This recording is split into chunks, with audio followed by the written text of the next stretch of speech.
Hello and welcome to Inside Music, episode number 132. I'm your host, James Shotwell. It's great to be with you again. My guest this week is one of our most anticipated conversations in quite some time. My pal Chris Freeman stopped by. He is a guitarist and vocalist and songwriter in the band Hot Mulligan, who hails from Lansing, Michigan, and currently has their debut album, Pilot, out on No Sleep Records. Now, if you haven't caught the Hot Mulligan wave yet, allow me to give you a little backstory. For the better part of the last half-decade, Hot Mulligan has been making a very specific kind of pop rock, pop punk hybrid that borrows heavily from the emotional lyricism of bands like the Wonder Years and combines it with this loose, largely feel-good instrumentation that is just, for lack of a better word, addictive. You get a sugar high listening to this band, and it's not because every song is like positive, everything is good. There's actually a lot of depth and emotion, but it's almost deceptively so. They make music that you have to listen to a few times to fully appreciate because you have so much fun at first that you don't really think about everything heavy that's being addressed through the lyrics and through just the general motion of the songs as they move from track to track. This conversation hopefully, enlightens you a little bit to how that all works, but more importantly, it's going to tell you the story of Hot Mulligan, because right now the band is at a point that every band wishes they could be at. They had just wrapped up a short tour as direct support for the Wonder Years, one of the largest artists in their genre, and they're riding a wave of positive acclaim that has stretched throughout the year. Pilot is one of my favorite albums that I've heard in recent times, and you'll hear me tell Chris as much as this, but I didn't actually get into it too much on the actual conversation, so I'll tell you now. Pilot is the kind of album that will be appreciated for years to come the way we talk about Fall Out Boy's Take This to Your Grave, or Mayday Parade's A Lesson in Romantics, or Man Overboard's Real Talk. Those albums defined a moment in the genre of alternative music, and they ended up influencing everything that followed. And I think that Hot Mulligan is that band for the next wave of big artists. And there are other artists out there doing this, like Jetty Bones and Home Safe, both of which get name drops here, not to mention Kayak Jones, who we talk about at length. But Hot Mulligan is something special, and I'm very excited to bring their story to you today. Before we get there, I do need to tell you a few quick things. First, this episode of Inside Music and all episodes of Inside Music are brought to you by Holix, the music industry's leading digital promotional distribution company. Now, what that means is that Holix works with record labels, managers, publicists, and independent artists from all over the world to discreetly share new and pre-release music without fear of piracy. To learn how they do this and gain access to a free 30-day trial, visit holix.com. That's HAULIX.com. I also want to encourage you to follow the podcast on Twitter at Inside Music Pod or Inside Music POD. And following up on something we've been talking about for several weeks now, every episode of Inside Music is now available on YouTube. Yes, all 132 episodes, including the one you're listening to right now, are available on YouTube for you to stream, enjoy, and share with your friends. And it was no easy feat, and I really hope that you take advantage of this. So go on, look up MusicBiz, youtube.com/MusicBiz. You should be able to find the show, or just search Inside Music. Subscribe to the channel, and you will get all new updates delivered however it is YouTube does that. Now, before we get to the show, I do want to say one last thing, which is that the song you're about to hear is my personal favorite off Hot Mulligan's album, which we talk about a little bit in this conversation. But again, you can buy Pilot right now wherever you buy music, or you can stream it on all the major streaming platforms. This band is going to be around for a while, and they are going to change your life. So sit back, enjoy the music, and then enjoy my conversation with Chris. Thank you so much for listening. So scared that you don't want me here in the corner of the living room reading subtitles, 'cause I can't hear the show you put off the noise while you're laughing in the kitchen, pouring drinks over ice. And I am not the type to go out every night, 'cause I just need some time to know what's wrong in my head. Pulling out the pages that I wrote for you, hoping you don't think that I'm dependent, 'cause I know the truth might be too much. I'm not enough. I'm always disappointed in the things I write. Even when I speak, it seems the words will never come out right. Oh, being alone, just bring me home. So hey, man. What's up? How's your day going? Decent so far. Decent so far? Yep. Have you done a lot of these before? I have a few. Yeah? Yeah. How do you like them? It depends. Yeah. Depends on the questions. Do you Pressure's guys? on. Are you the interview guy in the band? Normally, yeah. Yeah. Taze will do them if I'm like really not in the mood. Okay. Yeah. Like, was that an internal decision, or did you just kind of start volunteering? I get the emails for it, so I'm just Okay. like, yeah, sure. So you're that guy. Yep. You're that guy in the band. Have you always been that guy in the band? Yep. Okay, since day one. Yep. I don't actually know, so let's go back to the beginning. Tell me how we get to Hot Mulligan. All right. So I was playing in a reggae and ska cover band, if you could call it that. We covered Sublime, Real Big Fish, stuff like that. Okay. A little bit of Rancid, and Taze was in a punk band from like an hour away. Okay. We had no shows to play, so we like booked a show at this really bad rundown theater. All right. And I didn't meet Tates until we get to the venue, and there's only one urinal. I have to pee, Tates has to pee, and we're like, dude, it doesn't matter, let's just go at the same time. So we shared the urinal, and then we're like, oh, sick. So we're friends. So then you're like, what's your name again? Yeah, and that was it, and that's how we met.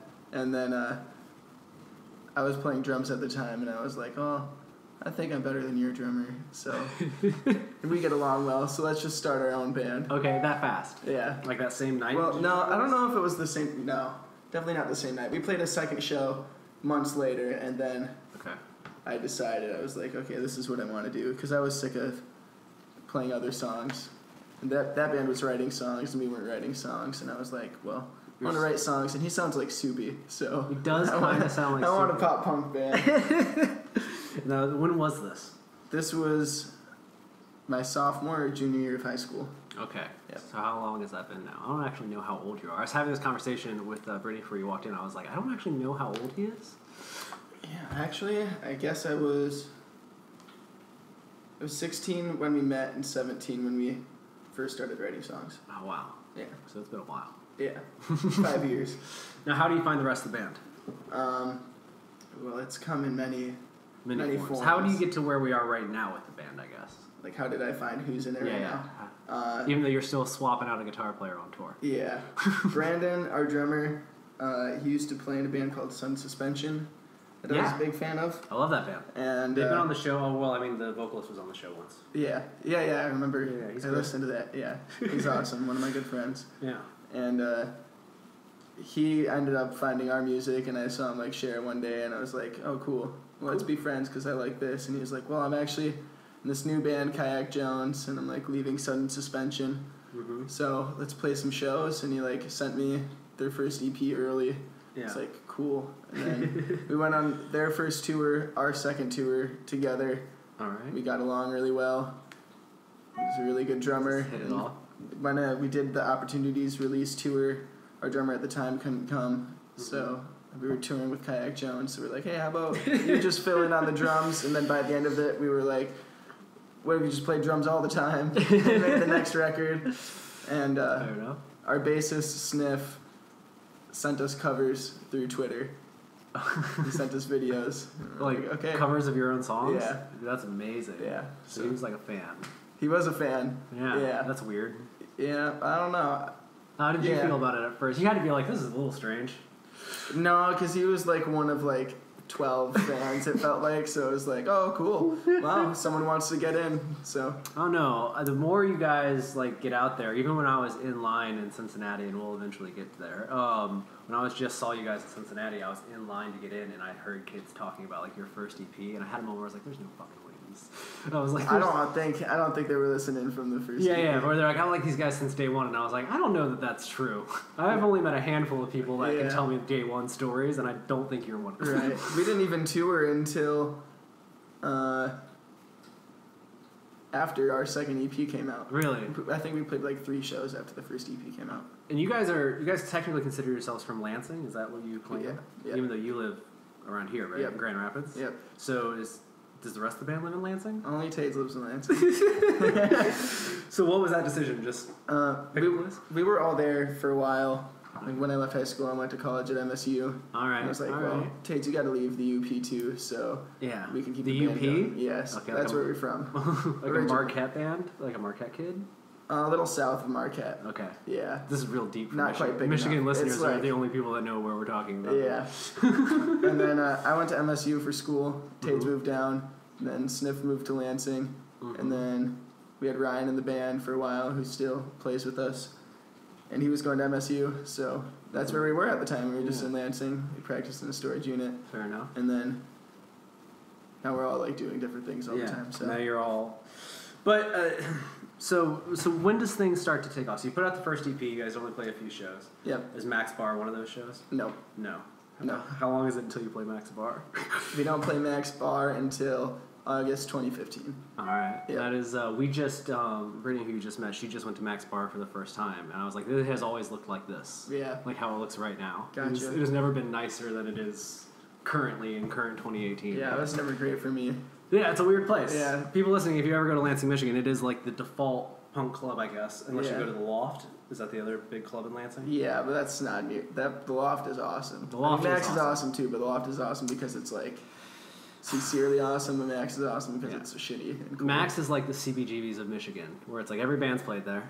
Nobody is necessarily loves it, but everyone's been there. Yeah, everyone's been there. Everyone's been there. Everyone's like kicked a hole in the wall or seen a ceiling tile fall. Right. Or I remember there used to be this grindcore band called See You Next Tuesday that I saw play their final show there, and they like broke tables in the room and stuff, and it was just chaos. That's a place where chaos happens. Yeah, it is a chaotic place. And and they have like their regulars. They got swords in there. I guess Yeah. there's people who bring swords, and The filthiest bathrooms covered in stickers you'll ever see. I don't like using the toilet there. I really avoid it. I'd like rather go shit outside like next door. It's so great. So when does the first EP come out time-wise? What year?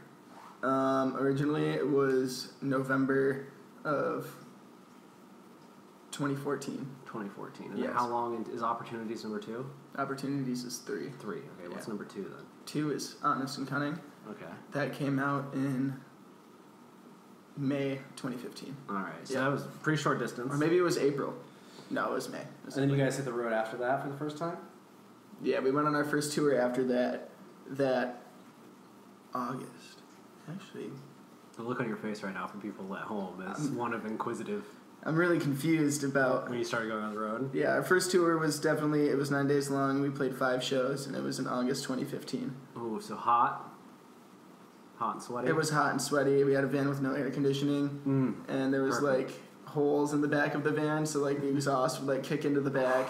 Yeah. Yeah. That's good It stuff. was bad. That's first band, first tour stories, Yeah. like 101. Yeah. It was messed up. And you made it through without killing each other? Right. You guys don't seem like a band that fights a lot. You guys seem very tight. Is it just you guys are at this point? I don't know. We're not, like, super tight. Like, we don't hang out all the time. Yeah, I only ever see you in my life. Yeah, but we don't fight necessarily either. Do you practice a lot? No. No. Yeah. Anytime I talk to you, it's never like I got practice today. Yeah. No, we don't practice a lot because Brandon's doing a lot with Kayak Jones right now. Yeah. They, like, just wrote and recorded a record. They're touring a lot. Okay. He lives in Iowa. So, I forgot that he lives in Iowa now. yeah. Okay, that's good. So we're getting all over the place, but let's keep moving forward. So second EP, and is that also self-released? That was through Save Your Generation Records. Save Your Generation. Yep. Great label, great guys. Yeah. He's going to be on the show soon, and I'm sure that he will tell us the story of like how he discovered you. I'm sure he will. Yeah. Yeah. Is it a good story? Well, I annoyed the hell out of him. Yeah? I messaged him on Facebook and, like, emailed him all the time. I'm like, hey, Tony, like, I really want some help. I have a band. This is my band, like, please put something out. And he's like, no, like, I'm not going to do that. And I'm like, well, how do we play shows then? Because I don't know how to book shows. He's like, well, ask these people who play shows. I'm like, okay, well, I also need someone to get us t-shirts, so how do I do that? Gosh, that's so And he great. just answered all my questions, and then eventually he's just like, fine, okay. Okay. So what made you want to work with that label? I found them on a blog my senior year of high school because I was, like, deciding if I was going into music, like, as an education, because I had a scholarship to go to NMU, or if I was going to, like, try to do the alternative way. Mm-hmm. And I decided the alternative way, so I was like, all right, well, I got to find out, like, what's in Michigan. Like, I need the Swellers and Fireworks. Yeah. So I went to this blog. It was called,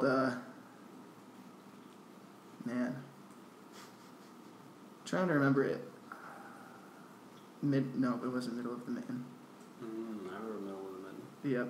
Yep. It was something else, though. Anyways, Like a Michigan-centric blog? it was a Michigan-centric blog. Okay. And it had Lawnmowers Whack Your Head EP on it. Mm-hmm. And I heard that, and I was like, oh, this is cool. And then I heard some other band. I can't remember. Jono was just on the show and he was hyping up SYG, and then Sam from Cope Niconic was on. They're on SYG right now. Yeah. So I feel like this is slowly just becoming a Tony fan account of a podcast. It's all these Michigan people. Like, everyone knows Tony. Everyone's a fan of Tony. So he took to your band eventually. Yep. First, second EP comes out. Do you guys still play stuff off that material?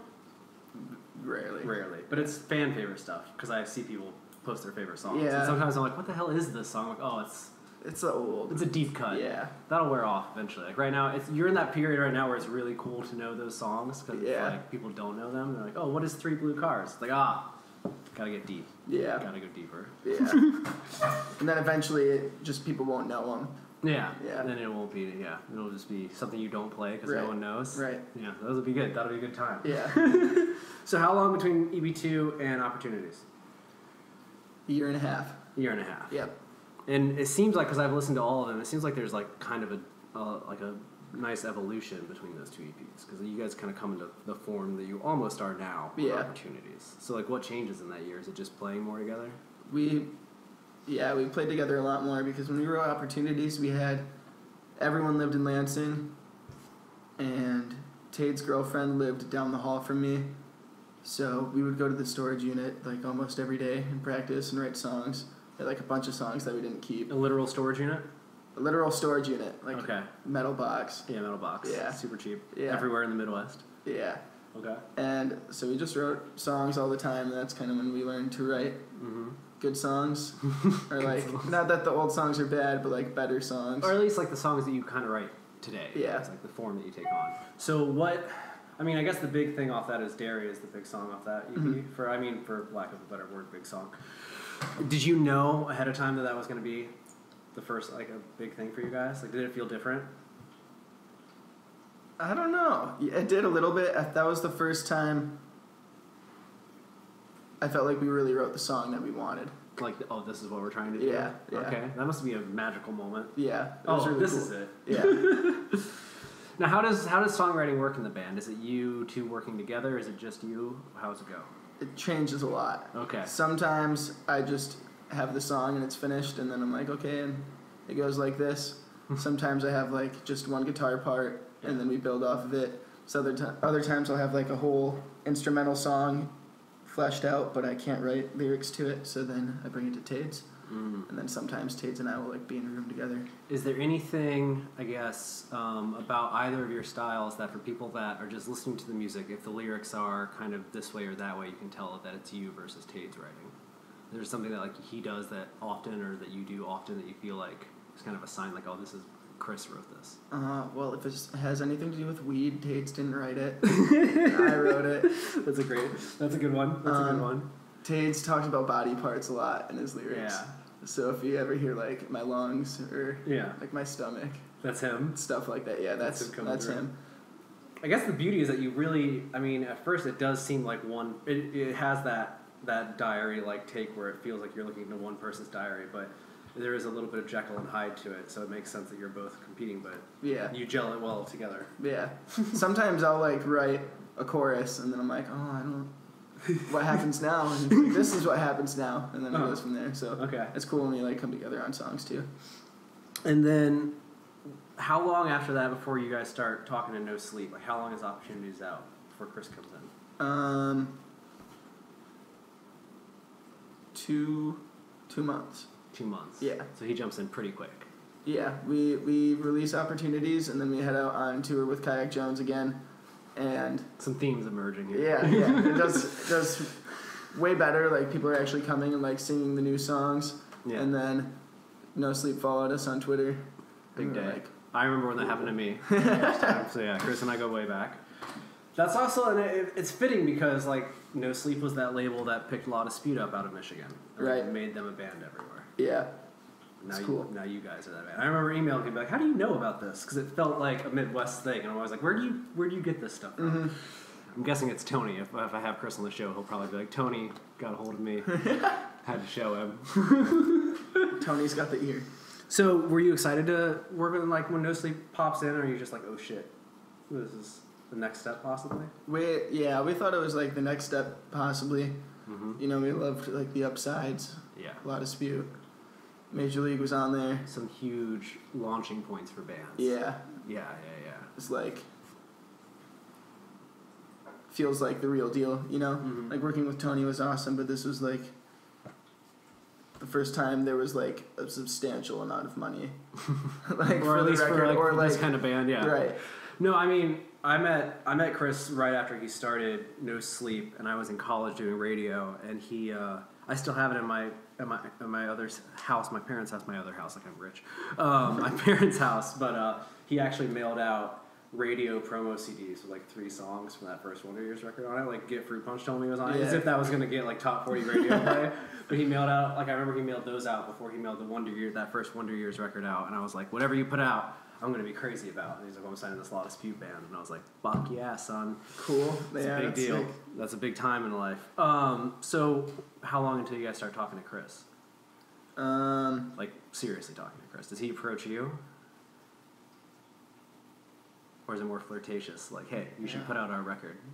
I don't remember exactly. I know Nick Denari, producer, had said, like, well, you got to pick up this band from Michigan. And then I think Chris approached us. He emailed us. Great. Yeah. Okay. And then it was, like, pretty, like, serious right away. We were talking to another label at the time, too, and I was like, well, we have this other offer, so, like... You gotta choose. Yeah. That has to be fun. A fight over you guys before you even put out a full length. I don't think anyone thought that full length was gonna... I don't know. Did you think, like, we'll sign and put out another EP, or were you thinking next record's gonna be a full length? Next record's gonna be full length. Okay, so Yeah. you, like, knew what you wanted to do going in. All right.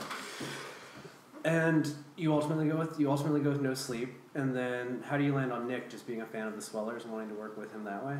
Yep. That's a great answer. Nick's never done the podcast. I want him to. I talk to Jono so much that I don't know if me and Nick will get along because I get along with Jono so well, and I feel like everyone always knows one of the two. Right. Yeah. So what was it like working with Nick? It was great. Did you pick his Sweller's brain about stuff? I teased him a lot. Yeah. And every time I wanted to do vocals on Pilot, I would go, "It was a young and angry summer," into the microphone because he could like hear it in the other room, and he's just like, "That's good." I make Best I Ever Had jokes to Jono all the time, and they never find it so funny. terrible. It's so good. I don't find it funny when it happens to me, but I feel like I need to do it to someone else. Well, at least you guys don't have song titles that fit into sentences very well. Yeah, it's true. So, like, we should talk about that. Where does that come from? Has that just always been like how your brain works? It's just always we started naming songs by we didn't have a name for the song. Mm-hmm. So we'd close our eyes and type in something on our phone, and then whatever happened.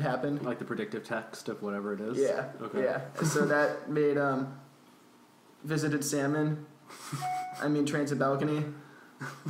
And you're just like, this is what we do now. This was it, and then the other things were just like things that were said, and we're like, oh, well, that sounds like a song title. Some deep inside then jokes. it is. Yeah. I like it. Yeah.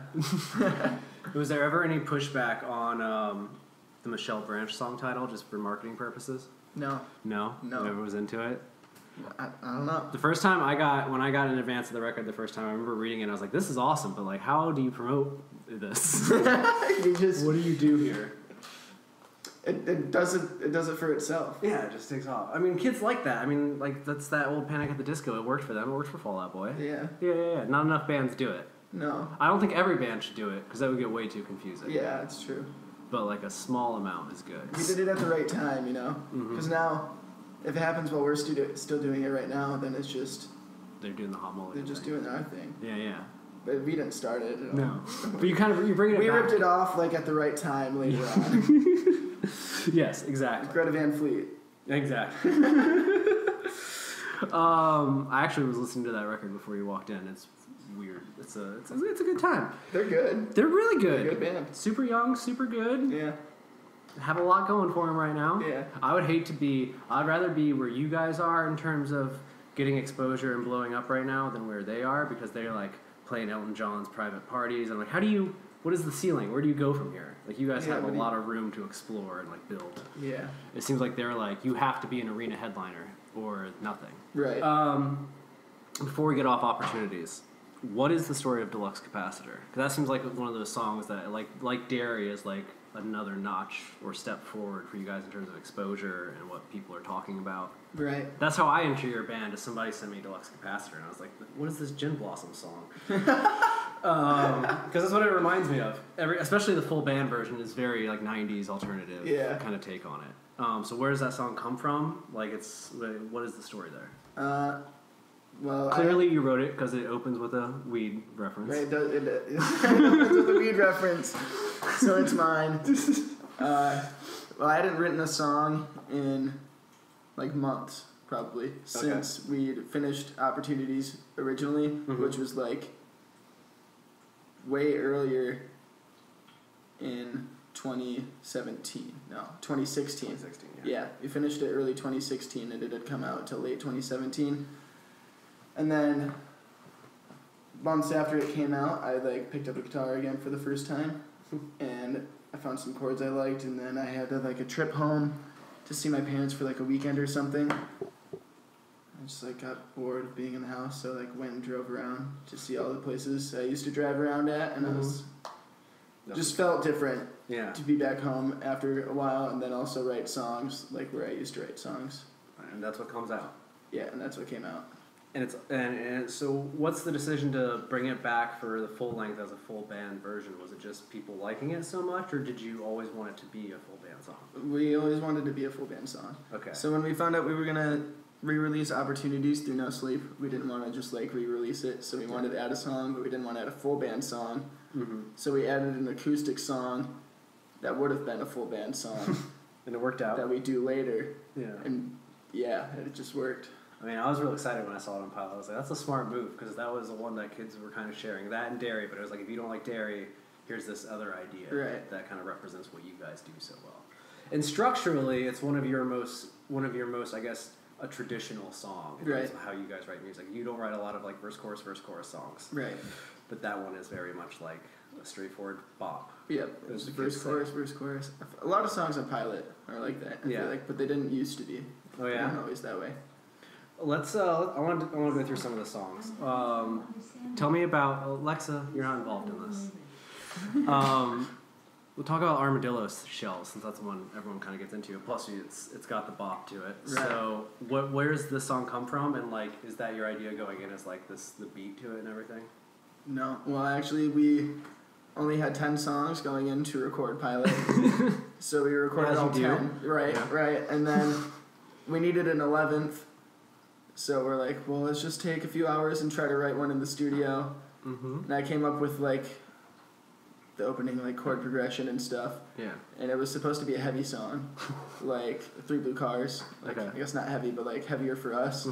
And then Nick came downstairs after letting us jam for a while, and he was like, "You just did this 10 times. Yeah. So let's do something different." Yeah. Okay. And we're like, all right. And then from like that moment on, I think Brandon was like, yeah, like electronic drums, like this is it. And then I'm like, I don't know how to feel about this. And then we started like piecing it together. Yeah. And then it was cool. It was not cool at first. At first we're like, this song sucks. Bad. Like, what is this? And then it was the one. And then now it's the one. Now it's like the you one. guys close with it. Yeah. Yeah. Was it immediate when you put it out there to the world that was the one people kind of gravitated towards? Yeah, I would say. We did that one with the music video. Yeah. Yeah. It's an interesting video, too, which we'll talk about in a second. Right. But like, no, that's one of the first songs on the record that jumped out to me, maybe just because of that. It almost has like that Say Anything element to it, where they use digital drums out of nowhere, and you're like, oh, this is different. It's exactly the same, but it's different. It's different enough that you want to kind of bounce around to it. Right. And you seem to have a lot of fun with that live. Yeah, it was really fun. Nice break from like the craziness of it all. Yeah. A little bit more fun and upbeat. It like grooves more, I guess, than the other songs. I'm like, yeah, and that one I'm like, yeah. You get to slow down. You get to breathe a little. Yeah. Catch your breath. Enjoy it. You guys led with that record. Michelle Branch was the first song you put out for that one, or was it Slam Dunk?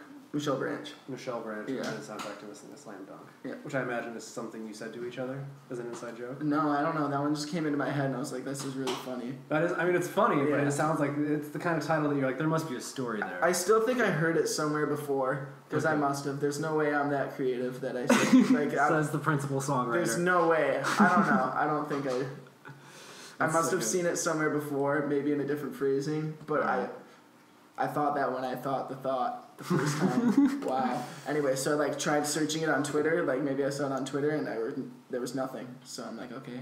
All right. Fine. How about Pluto was never really a planet either, Evan? Where does that come from? Well, our friend AJ, he's got a solo project named Bogues. He would say either even a lot after things. Even. And Pluto wasn't a planet. It's true. No, it's true. So I think that. I mean, I know you saw me tweet this the other day, but I think that's my favorite song on the record. But it's in a way, it's like Armadillo Shells, where it is something different than every other song on the album. And it's like, I would say that it's your most serious song almost in a way. I don't know, structurally it feels more serious than a lot of the songs. There's a lot of fun to be had, and that song is just like. No, we're a little sad right now. Yeah. Well, I wrote that one after I was listening to Motorcycle Drive-By by Third Eye Blind a lot. Okay. I'd listen to it every day, in my car in a parking lot, for no good reason, and I just feel it. And I'm like, oh my god, this is the best song ever. Yeah. So it's fun when a song has that it builds and builds and then kind of explodes the way that song does. Yeah. So that's what I try to do. So then you wrote a song that explodes. It wasn't as good. I don't think it's definitely not nearly as legendary as Motorcycle Drive. There's a lot of lungs in there, so you didn't write all the lyrics. Right. I didn't write any of the lyrics to that one. No, just the music? You come in, okay. Just the music. You're like, I need a song. I need this to explode. Yeah. All right, that's fair. I don't want to talk about all the songs all the way down the line. Do you have a title that you personally love? A title that I personally love? Oh. I imagine you either get sick of them or there's one that you always find that kind of makes you smile because you're like, that one's fun. Like the song title itself? Yeah. Let me take a look real quick. Sometimes I don't remember them all.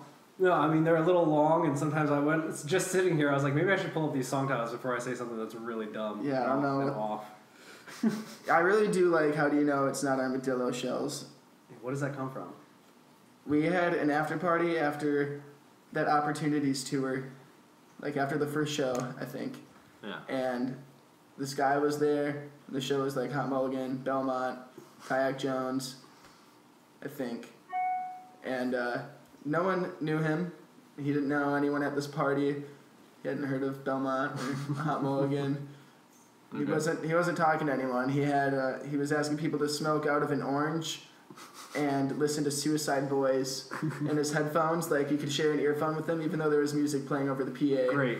So we all go to sleep and we wake up in the morning and he's still there. And he's the only other person there. And we ask him what his name is. He turns around, stares at the wall, doesn't say anything, leaves for 10 minutes, comes back, sits down, says, "You know what I've been thinking about lately?" And we're like, "What, man?" And he goes, "Paper. How do we know for sure it comes from trees?" And we're like, we're pretty sure, they teach us it comes from trees. I don't make it, but I'm pretty sure. Is that the next sentence out of his mouth is how do you know it's not armadillo? Yeah, that's his next sentence. That's what he says next. And what, do you just stare at him blankly for a second? What do you do? Yeah, you stare at him blankly for a second, and then you go, "All right, well, we got to leave for tour, so you got to go." Yeah, man, totally. Yeah. Really, I don't know who he is to this day. But he gave you this title. Yeah. Somewhere out there, he's like, I said that to them. Maybe. I don't think he has no idea who we are. True. He doesn't know where he was. He must have been tripping on something. He was weird. It was really weird. That's a good one. That's probably that might be the best story you have for one of these titles. And he wanted to smoke out of the orange too, even though there were bongs or bowls anywhere. He could have grabbed or papers. He insisted on the orange? He insisted on the orange and listening to Suicide Boys in his headphones. Oh my God. Just him and you. You each only get one side. That's beautiful.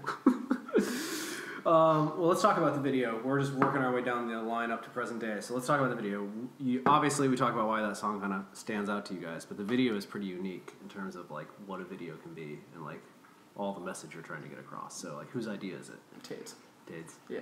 I mean, that makes sense. Yeah. He's kind of in it. Yeah. I wasn't even there. You weren't even there? No, none of us were there. He just did it, and then we had the video back. All right, and he's and then there's going to be all this text over the top of it? At first, his original idea was, I'm going to be walking, and there's going to be red and blue lights. Okay. All right. You didn't ask? And that was it. I was like, no, we were pissed. Me and Brandon were like, what the fuck is this? What do you mean, red and blue lights? Because, we never, tasked him with something like that before. I did the last music video, and he does this one, and that was his idea he came to us with, and we're both like, What? It's fucking stupid, but it turned out cool. It works. Yeah. It's fun. Okay, and obviously you run with the idea. Who made the video? Just to plug them. Michael Herrick. All right, Yeah, I like it. our guy. Are you guys doing another video? Maybe someday. Maybe someday. Yeah. Do you have a song that you'd like to do a video for? Mr. Rags. Good old Mr. Rags. Really? It'd be a fun one. Okay. Do you have an idea? Yeah, I do. All right. How much of it is a performance? 0. Oh. Yeah. Ooh, now you have my curiosity. Yeah. I've asked that question on the show before, and people be like, "Well, I see us performing in insert a band in something." Right. Well, I guess. Yeah, no performance. I'll see you later. Bye. Yeah, no instruments or anything. Okay. Yeah. I like that. Okay, that's fun. That's fun. So Pilot comes out. How do you, I guess, going into the album release, like, do you think it's going to be anything at all compared to, like, opportunities? Do you feel like stuff is building? We were told it was going to be really awesome. Like Chris? Chris didn't say that much about it. Chris just lets us, like, do what we want with the music. He's like, cool. Okay. But our manager, Corey, was like, it's gonna be sick. It's going to be sick. Booking agent Jason Parent was like, yeah, it's really good. This is going to work And we're out. like, okay, Yeah. cool. And then we put it out when we were on that Knuckle Puck tour.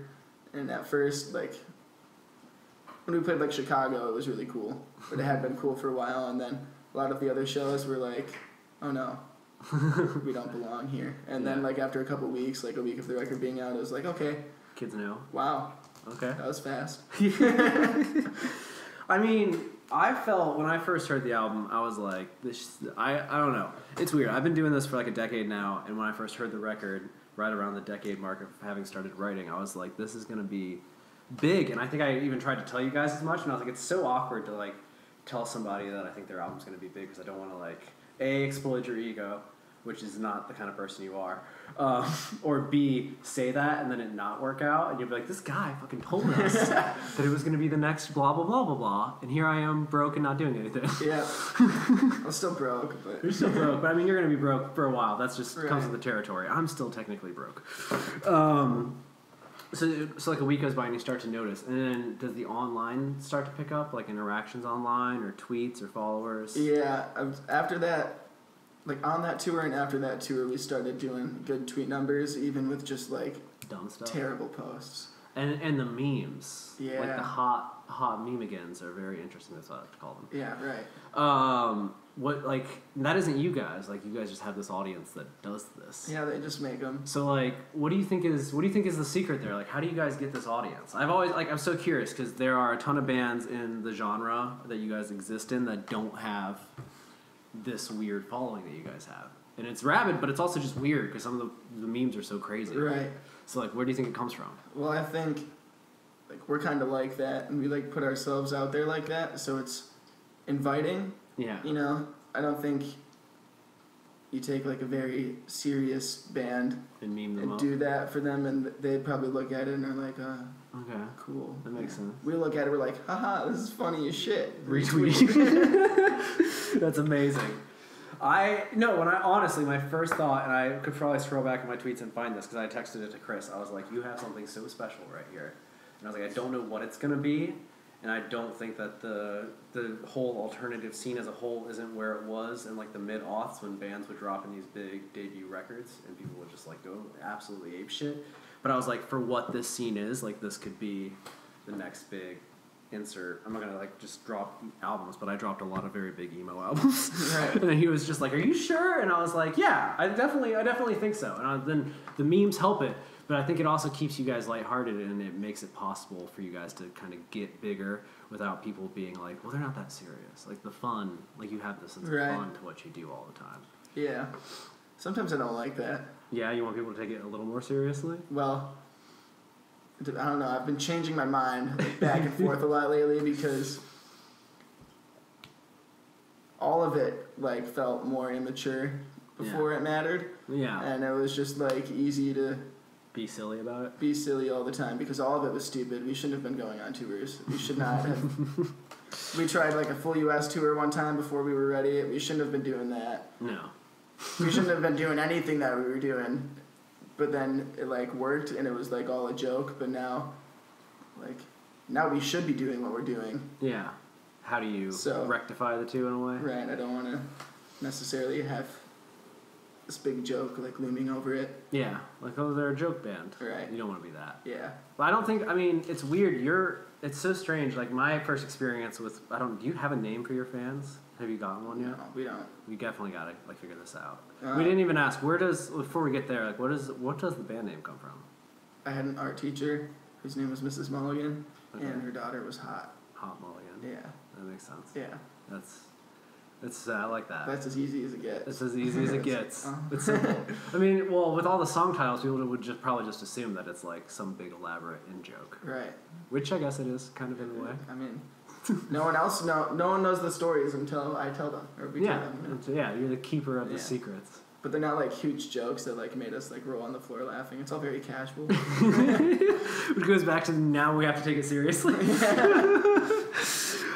So then you guys, what tours do you do immediately following? You do that tour right after Pilot, then what has happened? You guys just did this Wonder Years run. Before that, what did you guys do this year? We toured with Home Safe Home Safe. and Yeah. Jetty Bones and Heart Attack Man, and also Boston Manor, Home Safe, Free Throw, Mm-hmm. and Safe Face. All bands that are in a good place right now. Right. Yeah. Very cool. Very cool. Do you just one of those runs you really love and feel kind of special to you? All All of them? Yeah. Oh, that's a good answer. Yeah. Look at you being professional Yeah. as shit right now. all I really love that Home Safe record. I love all those bands. I think Jetty Bones and Home Safe and all those groups are really like on the cusp. yeah. You guys, it seems like you guys are all exist in this weird, like, I don't want to say like a new scene, but it does seem like the next wave of something that's Right. kind of starting to boil over a little bit and get more and more exposure.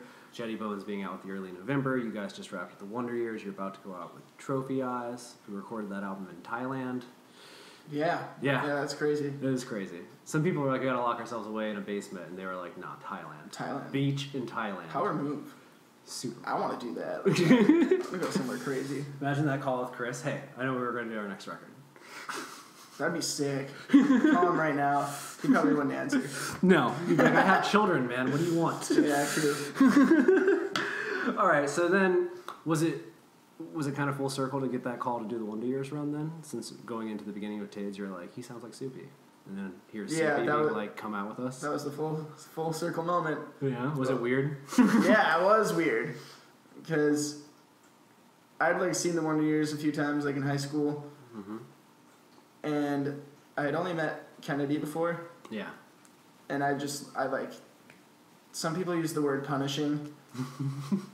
I don't like to use it, but I would say I punished him hard. I'm like, dude, you are the best drummer ever. I like took a selfie We've all with been him. guilty. We are all guilty. It was of crazy. And then by the time I ever met Dan, I like met him as a human and not like an idol. Yeah. And it was just like casual. And then I was like, 3 years ago, I could not have done this. I don't know. That. I get that. No, the first time I met Dan, I was definitely a quivering lipped fanboy to just be like, "You're really? How are you so good?" Yeah. Like, so you wake up and then what happens? Like, how does it live in your version of reality? That's so, so Right. wonderful. And like, how do you do this? And then he has a really good way of like, he's very good about taking that in and then still treating you like a normal. Like Right. he massages you into being a normal human being again. Where He's Right. like, no, we can just talk to each other. You're like, oh. Really? Are you sure? I'm not even sure that we're both humans, technically. I think you are, and I'm developing as a person still. Yeah. So then you get the call to go out with them. It's just a short run, but it has to be like, this is crazy. Yeah. And the crowds must have been good. Yeah. They were So- awesome. And Brandon Pagano is selling merch for the Wonder Years for people that weren't just out right now. Right. Was telling me that the band had never played Washington, D.C. proper before, so that must have been cool for you guys. Yeah. You did a Wonder Years first with them. Yeah. And it wasn't even our first. We'd played, that was our third time playing DC. Yeah. I think, and we'll play it for a fourth again this year. So we'll do it 4 times this one year, and that was their first. Yeah. It's crazy. You got one up on the Wonder Years. Yeah, that's The only that's one. The one up. That's the one that I you think have. DC more than you guys, so. It had to be. They're such good guys, but is it? Do you feel like you learn something watching them play every night? You take something away from that performance, other than that you can have 6 people on stage and it all makes sense and sounds good, and you don't run into each other. They just have, like, they had put on a show, you know? Yeah, Like, we go on and it's loose. it's kind of similar to, like, how Modern Baseball Yeah. was a band. they would go on stage and it wasn't necessarily a show. It was like they're just playing their songs and being them. And that's kind of like what we do. The Wonder Years like put on a show, and I like to try to ride the line a little bit, but sometimes I'm just awkward, so I don't do anything. I mean, I love them so much, but watching what they're doing right now as a set, it's like, I know that they're playing less shows because there's the baby coming in Band's life and all that jazz, but it's also just like, how emotionally taxing playing the Upsides every night would be versus playing their last 3 records every night. It's just like, dude, that has to just take it out of you after a while. Plus the stories. I remember hearing, actually, we just talked about this on the Lost episode of the podcast for people that are listening. There was a period when I know that they and a few other bands on Warped Tour one summer decided that they had to stop doing meet and greets because, like, shit just got too real. You know what I mean? Like, kids, there's a difference between kids being like, your band saved my life, and a kid being like, here's the razor blade I used to cut myself with. Yeah. And I don't do that anymore because of your song, and I want you to have it. And it's just like, okay, well, I can't do that every day. Yeah, that's hard. It is hard. I don't think anyone's going to be like, is it even, how do you know it's not Armadillo Shell Saved My Life? Here's the noose I was going to use. Like, that would be kind of emotionally taxing for you. Yeah. Yeah, I wouldn't enjoy that necessarily. I mean, it's so complimentary, though, right? Like, you feel good, but, like, what can you give them beyond... Right. You've done what you can do. Right. You're not a savior. It's harder if they ask questions, like if anyone asks you...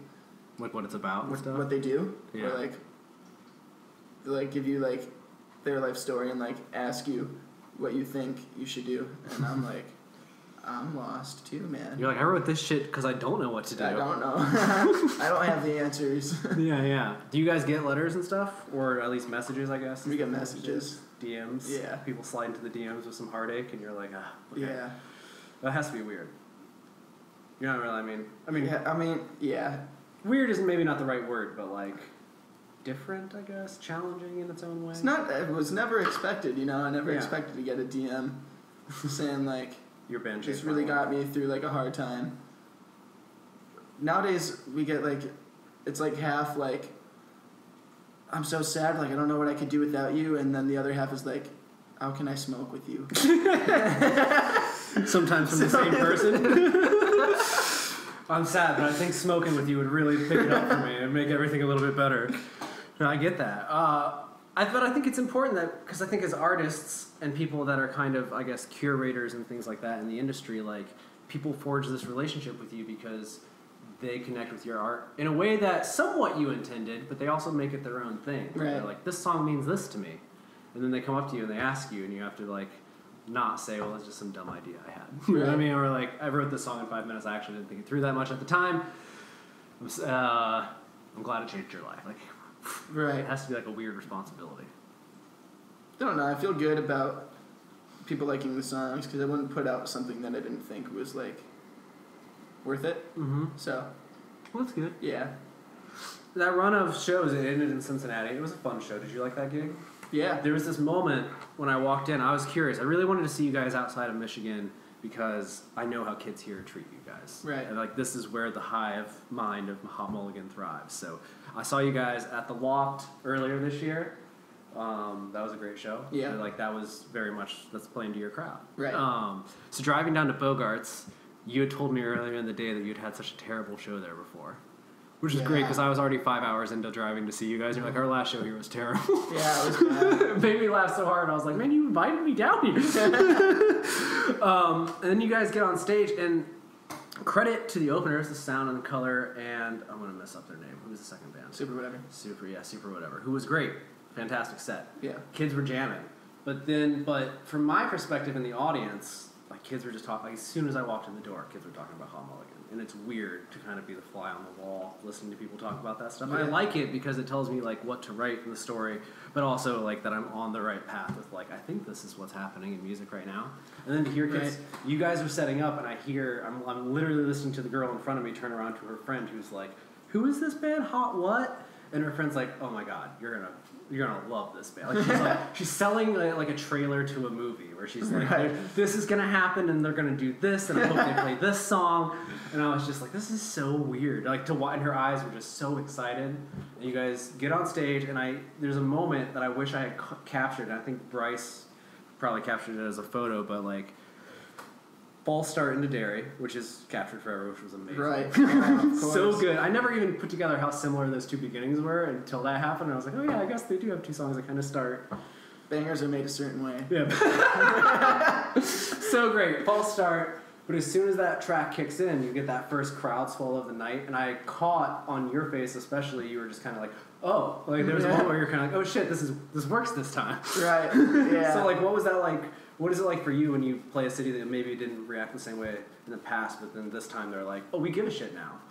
Oh, a city where that happened before. A lot of them. Yeah, now. It's really starting to come around where you're like, oh. But I don't know if there's any that have ever been that bad, where like our first Cincinnati show was... Well, that was really a top 3 worst shows we've ever played. Was it at that same venue? No. Okay. No. It was in like some weird bar. It just didn't work out. No, it didn't. It wasn't good. We were all mad at each other. We got in a fight. But then this show was like... Immediate. I didn't expect anything. And I just walked up. I'm like, all right, well, here we go. I'm going to play the set and I'm going to leave. Yeah. And then it was like, oh shit. And then it was cool. Kids really cared. Yeah. Kids really cared. Is that, like, I don't know, is there a moment where you guys get off set and you're just like, that went better than we expected it to? Yeah. Because they're just like, oh shit. Other than when the kid got hit in the face with a drumstick. Well, normally we just, if it was like better than expected, we look at each other and we just nod. Yeah. And then we don't talk. That quiet, like, we're like, cool. Worked out. Is the van ride silent? You're just... Mostly, yeah, it's quiet. Who drives in the van? Everyone? Yeah, but I try not to as much as possible. Yeah? Yeah. Do you just not like driving? No. The van? No, I don't like driving. It feels tasking now. I used to like driving. I used to love driving. I would drive for like 3 hours just to drive. Yeah. And now I hate getting in a car. I got in my car before I came here and I went to the gas station and I was at the gas station. I was like, oh, do I really need to go drive that far? And I decided I was going to. I appreciate it. I really contemplated, like, how far do I have to drive? It's only like 20 minutes from where I was. That's the syndrome of waking up in a van too many times. Yeah. You get over it real fast. I hate being in a car. Speaking of, and then you guys have this tour coming up soon where you can wake up in a van forever. Yeah. When does this Trophy Guys run start? November 14th. November 14th through... December 18th. Oof. Yep. It's going to be cold. Yep. Real cold. And then, well, it starts and ends in California. So, we're going to, like, route a few shows out there and then probably none on the way back. But then there's going to be, like, another show late December, but here? before Christmas. Okay. Not here. All right. I can't talk about it much yet. Okay. So when it's we're gonna done be with like, this, we will talk about it. So it's going to be like, I'll maybe go home for a day, and then I'll go play that show, and then go home for Christmas for like 3 days. All right. Maybe I'll stay up there a while. And how is 19 shaping up? 19. 2019, next year. Good. Yeah? Yeah. You busy all year already? It's going to be a weird year. A weird year? Yeah. Okay. Yeah. Okay. Very sly. I like it. It's going to be weird. Is there new music in the future? Who's to say? Who's to say? Have you written since you fucking put out the record? I've written, but not necessarily for Hot Mulligan. Okay. Like, I've recorded a couple solo songs. Ooh. But... Does those see the light of day at some point? Likely. Yeah. Do you have a name for your solo project? No. Just Chris? No. Just Chris. Just Chris. That's it. Just Chris. Just Chris. Single Mulligan. That's exciting, man. And I talked about you. I always hate putting you on the spot about how well the band's doing because I was explaining to my girlfriend earlier that you get a little sheepish when I start to talk about it. I can tell that you're like not 100% comfortable with it, but you have this really good ability of letting it roll off your back where you'll just be like, yeah, it's cool. It's fine. And I'm like, are you kidding me right now? What are you talking about? And you're just like, yeah, it's whatever. Do you try not to think about it? Yeah. Just do it like no one gives a shit? Well, I feel like on the Knuckle Puck tour, when it first started like shaping up, I was like, wow, this is really sick, and I was like so hyped, and then like I feel like I let myself like get into it, get off the rail. Yeah. Like, you don't want to buy your own hype too much or anything? Yeah. Yeah. I don't know. and then I'd like see videos of like myself being really excited on stage, and wasn't bad necessarily, but if I see myself acting like that and I don't feel that way in the moment, then I think I'm an idiot. And I start thinking about it too much, and I really just try not to think about what I'm doing as much as possible. Because I can go do it in the moment, but as soon as I think about that I did that, then I don't like myself, and it feels really weird. Yeah, you gotta lose yourself a little bit there. Yeah. You're doing a good job at it, man. Things are going so well for you guys, and it makes me really proud, especially being from here, I guess. I feel like there's always that one Michigan band, and you guys kind of have that energy right now. It seems like the whole state behind you. You got that Rust Belt adoration. Right. It's really hard. It's fun. Like, for you, do you feel like the band has, I guess, like a message you're trying to get across, or like something you're trying to instill in people? No, not necessarily. No, just what people make of it. Want to be our own favorite band, Okay. so we just write songs. Currently, are you your own favorite band? No.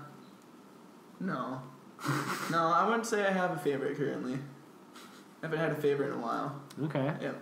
What is Chris listening to in his free time? Really like the Rocket League soundtrack. That's a good soundtrack, though. It's a dope soundtrack. And then I usually listen to whoever we're about to go on tour with. Oh, so that Trophy Eyes record's been on? Yep, I've been listening to the Trophy Eyes record a little bit. But I always just put them on play, and I don't know any of the songs. Tony record, Seaway. Yeah.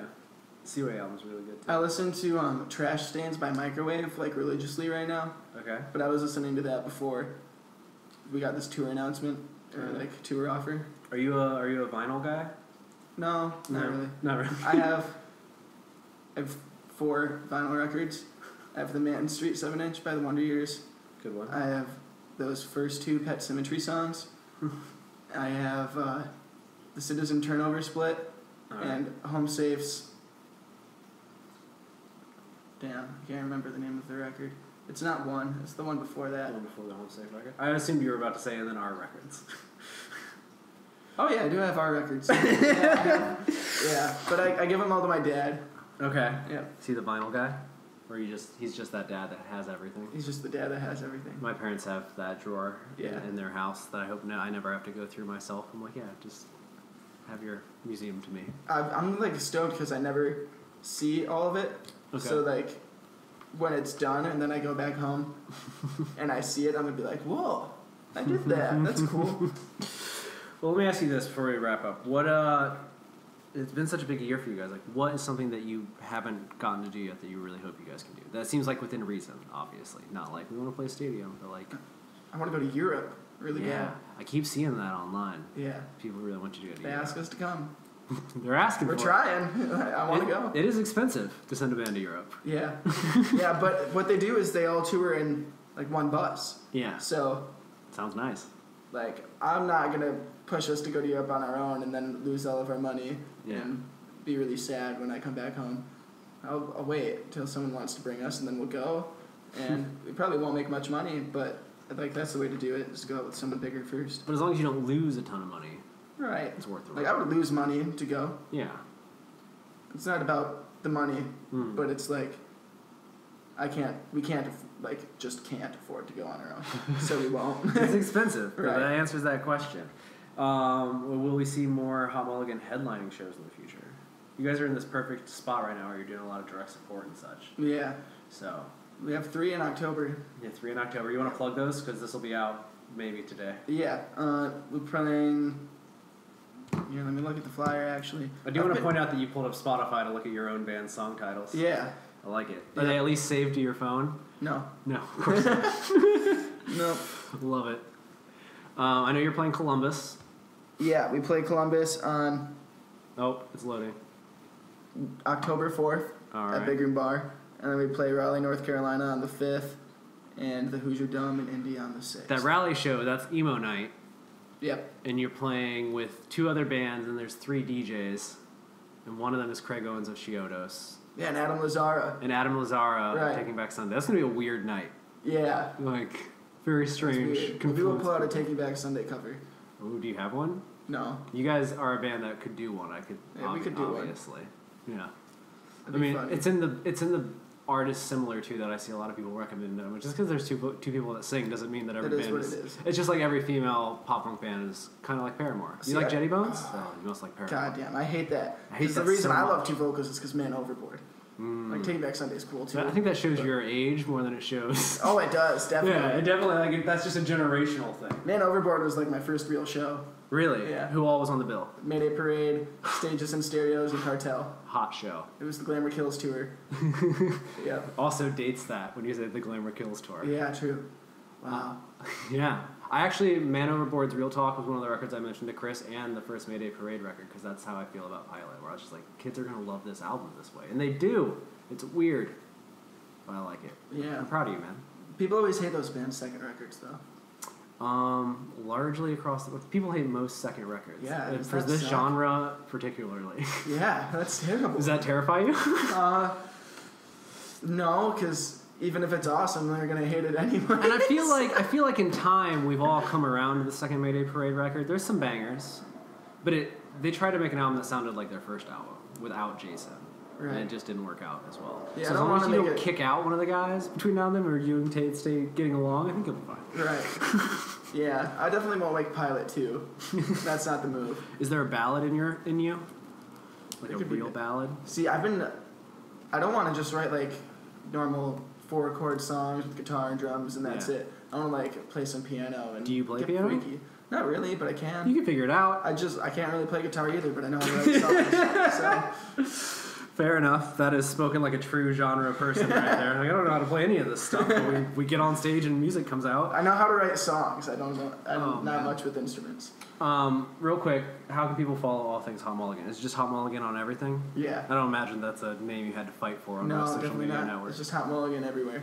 Okay. And people can follow the show at Inside Music Pod. You can follow me, James D. Shotwell. And then you should also follow Aux Chord FM, this new thing I'm working on, that has a video where I used your music without your permission, so I appreciate that. Oh, that's okay. It doesn't matter to me. You're going to just sue me for it? It's Chris fine. will sue you. I just used the first 5 seconds of the song so that I could roll it into Bad Baby, which is my kind of mashup. Nice, yeah. Yeah, it just does this so scared that you don't want me here, and then it's high pitch. Yeah, respect. Yeah. That's why I tweeted at you guys. I was like, thanks for letting me use this without your permission. I think you'll approve of it. All right, man. Thank you for coming by. Thanks for doing the show. And people go see this upcoming tour, and then the Trophy Eyes tour is pretty much everywhere in North America. You guys are going all over the country, right? Yep.